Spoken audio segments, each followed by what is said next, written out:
It's the Ross Tucker Football Podcast. Oh, yeah, it is.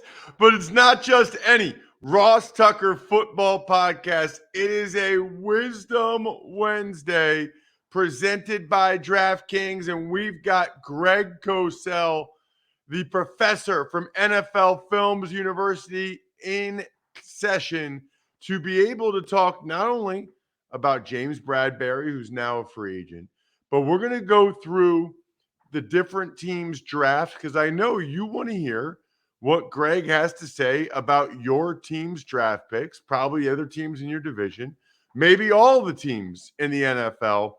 And look, this is the guy that knows it. We also, by the way, do something very similar on the College Draft Podcast, but Emory can and does have different opinions, which is what great makes the world go round. Plus, there's always current news, events, etc., to go over with Greg, like Bradberry being released by the Giants, as well as some running back signings. So we'll get to Greg momentarily.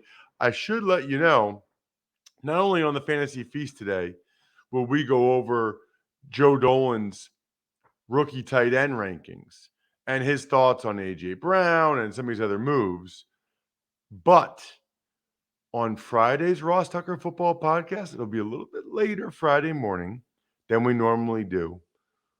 We are scheduled to have Michael North, the Vice President of Scheduling for the NFL.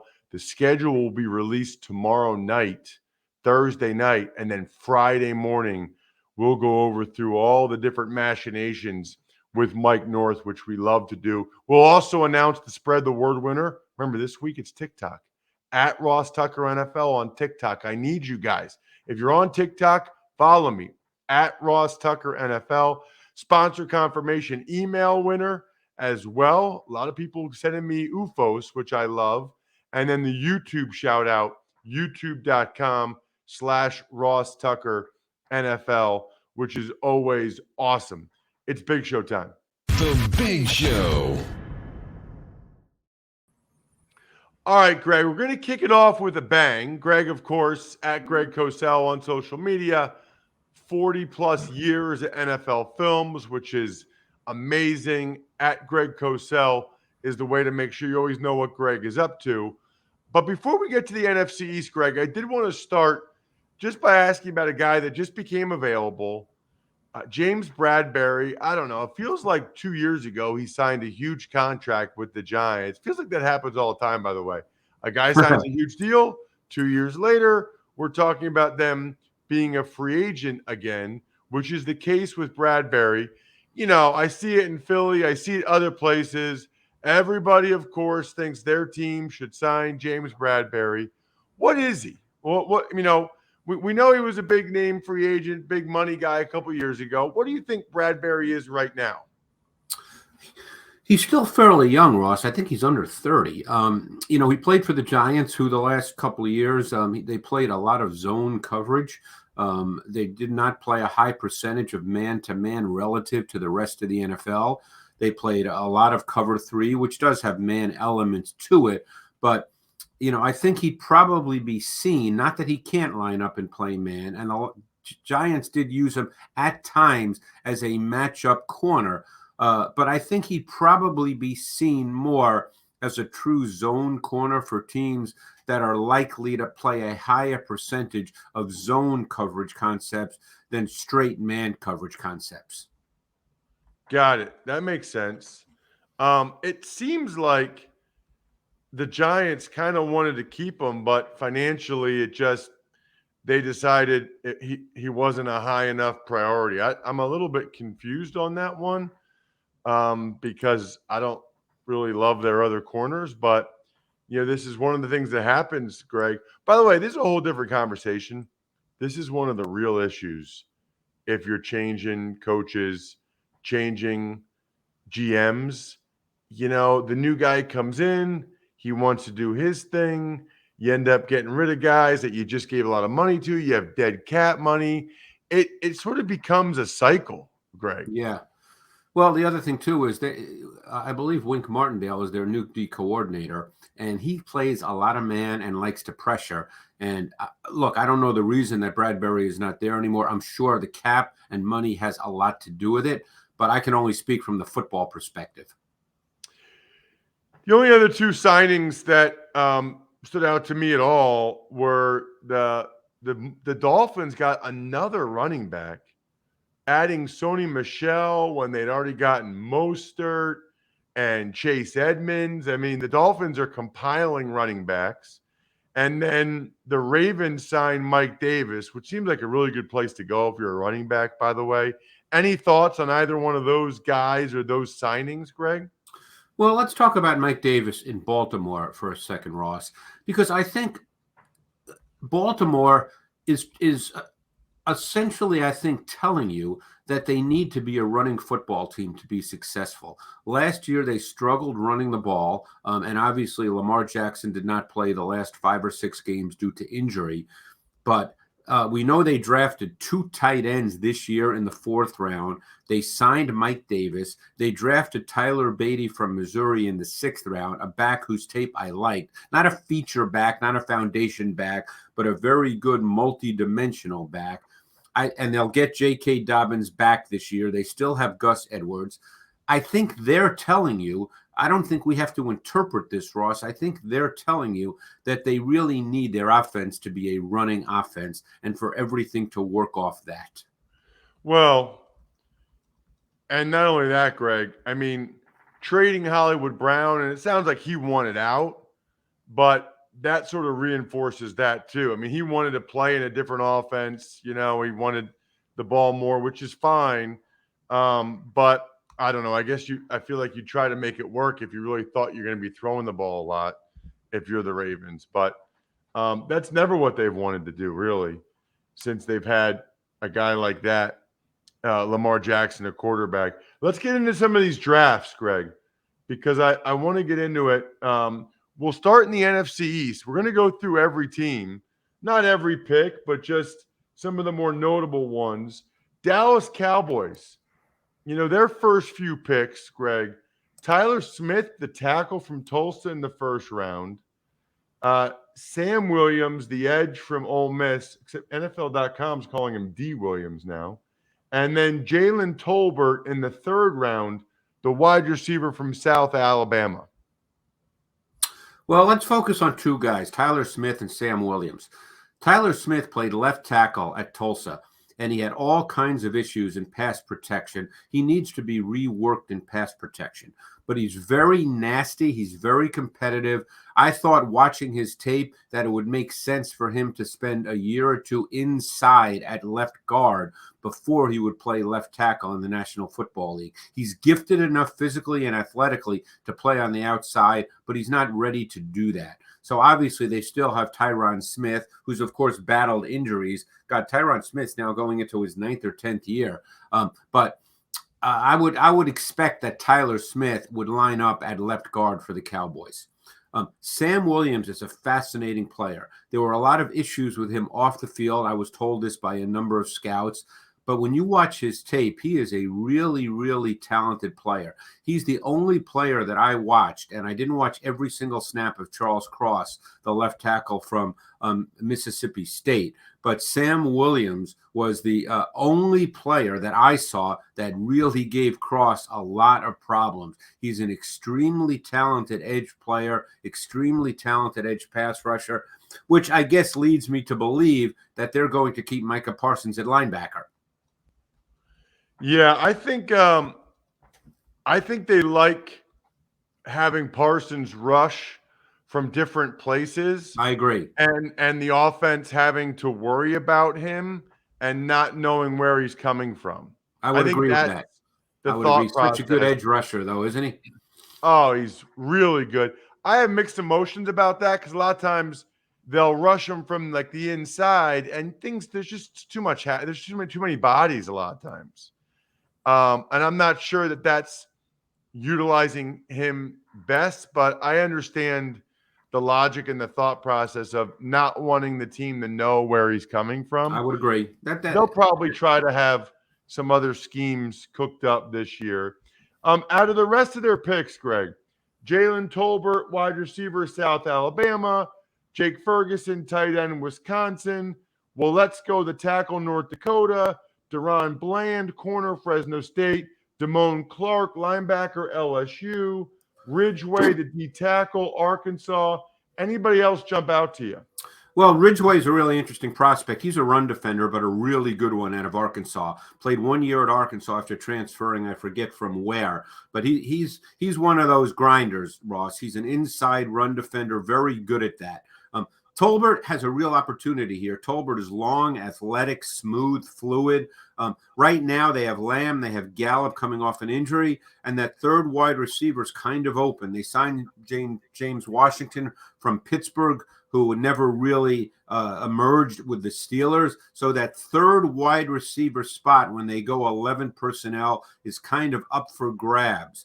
They have Tolbert. Last year, they drafted Simi Fehoko from Stanford, who's a very interesting prospect as well. So Tolbert's in the running for that third wide receiver spot. Let's get to the Giants. They had 2 of the first 7 picks, and they got Kayvon Thibodeau and Evan Neal. Yeah, I mean, obviously, 2 of the better prospects in this draft. Thibodeau, it was actually good work by the Giants as well, because they knew how the draft was playing out, that they could take Thibodeau first and that they'd have a tackle available. I really like Evan Neal. I think he'll step right in and start at right tackle. He played left tackle at Alabama. He played right tackle the year before, and he played guard the year before that. So he has a lot of versatility on the offensive line, but he'll step right in at right tackle. They'll keep Thomas at left tackle because he clearly improved as the 2021 season progressed, and they don't want to start moving Thomas around. They want him to settle in at left tackle and feel comfortable. So Neal will be the day one starter at right tackle. I really like Neal's tape. Thibodeau is a fascinating guy. He's got tremendous get off. He's very strong. He's not a true bender. He struggled at times to flatten his rush path when he reached the top of the pass rush arc.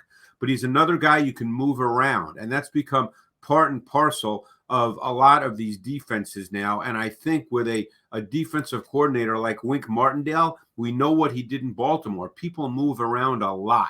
You will not see Kayvon Thibodeau line up in one place. You're going to see him move around. He'll be a joker. He'll line up over guards. He'll be a very effective player in the context of the Giants defense under Wink Martindale.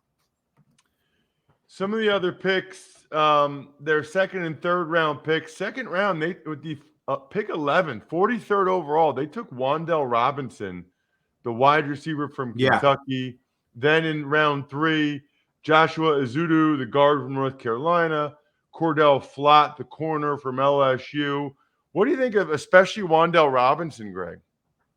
Robinson's an interesting player. I mean, he's one of those, players that kind of fits. Here, I'll give you I think one reason they drafted him, and he's not Tyreek Hill, so I don't want people to think he's Tyreek Hill. But Mike Kafka is now their offensive coordinator. He came from the Chiefs. And I think Robinson fits that mold of a player you can move around your offensive formation. He's a motion player. He's a jet sweep player. He's an orbit reverse player. Think of Tyreek Hill and how much he was in motion in the Chiefs offense. As I said, Robinson is not Tyreek Hill, but in terms of deployment conceptually within an offense, he kind of fits that mold. And because Mike Kafka is there, I think they see Robinson as that kind of player. So my immediate thought when you say that, Greg, is can't you do a lot of that stuff with Kadarius Toney? I mean, Kadarius Toney is drafted in the first round last year. But I think, and there's nothing wrong, by the way, with having a couple of guys like that.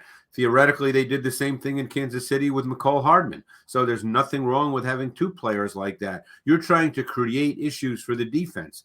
Motion does that. Where guys are when they move around does that. Creates communication and adjustment issues for the defense. So there's nothing wrong with taking that approach. Anybody else jump out to you? I really like that kid Ezeudu from North Carolina. I studied him in detail. He played mostly left guard at North Carolina. He also bumped out and played meaningful snaps at left tackle. I think he's a really good prospect, and it would not surprise me if he's the Giants' starting left guard sooner than later. Wow. They got Bellinger, the tight end from San Diego State, Dane Belton, safety from Iowa, Micah McFadden, linebacker from Indiana. I felt like Micah McFadden made every tackle when I watched Indiana play. Yeah, I didn't study him in great detail, but you're right about that because I saw obviously a lot of Big Ten games, but I didn't study him in great detail. The tight end Bellinger, I think he's probably your classic number 2 kind of tight end. They signed 2 tight ends as free agents. I've never understood why Ricky Seals-Jones hasn't become more than he is. He always has moments during an NFL season wherever he's been, and he's a very athletic kid. I remember when he came out of high school, he was a big time recruit. He was a basketball player too, and it's just never quite worked out. I can't speak to why. Let's move on to the Philadelphia Eagles. And I think last week we certainly discussed Jordan Davis. We discussed A.J. Brown. So I'm curious about your thoughts on their next couple picks in particular, Greg. Cam Jurgens in the second round, an athletic center from Nebraska, and then Nakobe Dean, the linebacker from Georgia. Want to get your thoughts on both these guys. I think Jurgens was drafted to be the starting center in 2023. He's very athletic. I think he's got some things he needs to work out. I didn't see him as ready to be a starter this year, but I don't think they see him that way. I think they really liked him. Look, I know there were a number of teams, including the Eagles, that had Jurgens rated ahead of Linderbaum. I'm no offensive line expert. I did not, but that's okay. But I think Jurgens was drafted clearly. They took him because they think this will be Jason Kelsey's last year. They did not want to move Landon Dickerson from left guard. With Brandon Brooks retiring, they did not want to move Isaac Seumalo from right guard, so they wanted a center. And Jurgens, I think, can fill the bill, and it's a really good spot for him. Nakobe Dean is a really good prospect. I guess he fell because of potential injury concerns. He might have fallen as well, Ross, because teams do have specific parameters for specific positions, and he's very close to the bottom end spectrum for height for a stacked linebacker, and it's very possible, I don't know this, it's very possible that teams said, hey, he's just over 5'11", he doesn't fit the mold.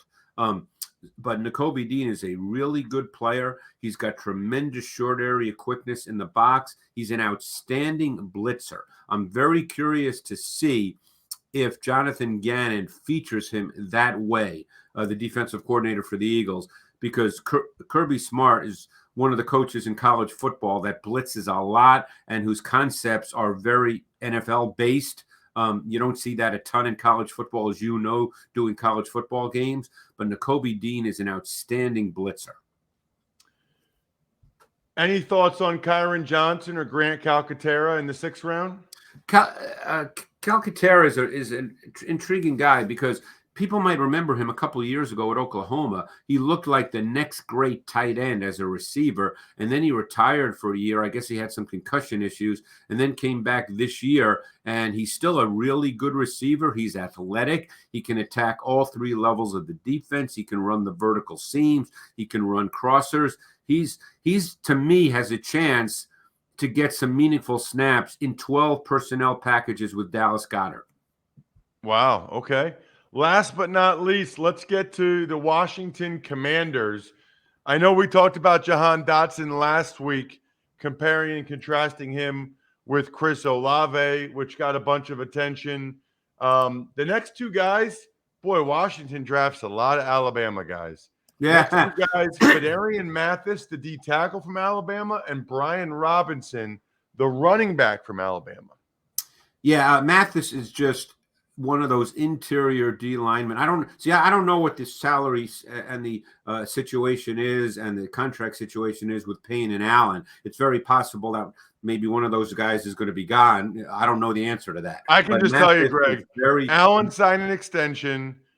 I think that they've decided they're going to give Chase Young and Sweat extensions, and I think they're going to let Payne go. So if Payne's the odd man out, then they needed to replace him. So Mathis is that guy. Mathis is very much in the mold. He's a big interior D lineman with pass rush skills to be unlocked and unleashed. Really good prospect, a really good prospect. And then you have Brian Robinson, whose tape I really, really liked, and I think he has an opportunity here to get meaningful snaps. Antonio Gibson is I think he's a solid back. I don't know if when all's said and done, Gibson is truly a workhorse bell cow back. Robinson is 225. Gibson's a big man too, but Robinson is 225. Sometimes you watch him run, he doesn't look like he's 225. I really liked his tape. I thought there's a kid that really improved each and every year, finally got his opportunity in 2021. I would not be surprised if he gets significant snaps as a back in the Washington offense this year. All right, then you had Percy Butler in the 4th round, Sam Howell in the 5th round, Cole Turner in the 5th round, the tight end from Nevada, Chris Paul, Christian Holmes. We gotta go back to Sam Howell. Yeah. Greg. I mean, the guy, I don't remember what you thought of him over the summer, but the guy seemed to be the person most people thought was the best quarterback prospect. Lost a bunch of receivers and running backs. Didn't have as good of a year. But how do you go, Greg, from 1st round to 5th round? I mean, like, what was he that bad? Yeah, that's a great question. I mean, that seemed to be the case with the quarterbacks this year, other than Kenny Pickett, and I don't have an answer for that. Sam Howell did not have a great year. I think there's a concern. Here's the issue, and you know that teams do this kind of research. I can't. I just don't have the time, and I don't work for a team. But when all's said and done, if Sam Howell's going to be a great quarterback in this league, or even a higher level quarterback, he's going to have to be a pocket player. There's no question he has movement ability. He's tough. He's competitive. He's the kind of guy you want to play for. But at the end of the day, he's a 6-foot pocket quarterback. How many 6-foot pocket quarterbacks have been high-level players in the NFL? Let's put Drew Brees aside. He's a first-ballot Hall of Famer. Baker Mayfield's a 6-foot pocket quarterback. Obviously, questions about him. So there's questions about 6-foot pocket quarterbacks. And I'm not taking a side. I'm just saying these are the kinds of things teams do. They do this kinds of research. So in some ways, some might have felt that Sam Howell is an exception. That's interesting. Very interesting. Because obviously we had Baker Mayfield and Kyler Murray went number 1 back. But Murray obviously has special movement ability. He's different. He doesn't fall into that category, just like Russell Wilson doesn't fall into that category. You're different too, Greg. You are absolutely awesome. Thank you so much, as always, at Greg Cosell on social media. Really appreciate it. Thanks, Ross. Appreciate it. You know what else I appreciate right now? Lumen Skin. Thank goodness for Lumen Skin and for my wife, who showed me how to put everything on. It's really easy. Like, I just put the stuff on underneath my eyes before I go to bed, and it helped. Look at me. I'm beautiful. I mean, it's amazing. You got to check me out on YouTube, youtube.com/Ross Tucker NFL.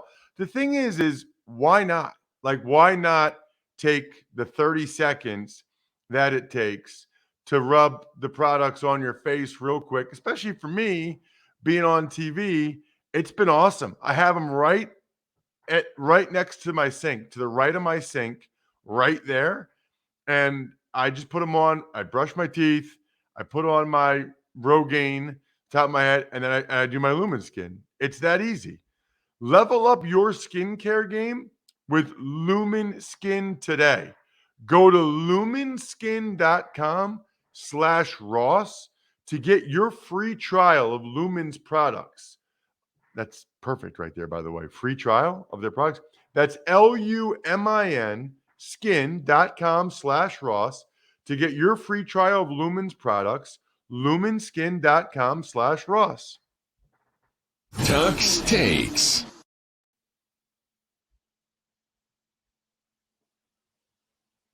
Can't hear you, Bri. There we go. Sorry about that. Let's start with Tom Brady. We don't know when he's going to retire, but when he does, he's going to be the number 1 analyst on Fox. 10 years, $375 million. I don't really understand this in the sense that, now listen, Tom Brady's pretty much good at everything he tries. So there's a good chance broadcasting will be the same. He obviously is considered the greatest football player of all time, greatest quarterback of all time. I don't know, though. It just seems like that's a heck of a risk, right? What if he's like Jason Witten? What if he's not good? I mean, more power to him. If I'm Tom Brady, I would have done the same thing. He has locked up his financial future. He knows what he's going to do. And I guess in his mind, if he's not good, that's not his problem.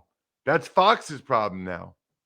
I really thought when Fox let Troy Aikman and Joe Buck go, I thought they thought, you know what? We love those guys, but people tune in because it's the Packers and the Niners, or it's the Cowboys and the Eagles, not because it's Joe Buck and Troy Aikman. We don't need to be paying guys $20 million a year or whatever it is these guys are getting. I thought that's what Fox was doing. No, they went the other way. We'll let you guys go. We want the next guy. You guys are getting older. We want Tom Brady. It's pretty incredible, really. Tuck's Takes.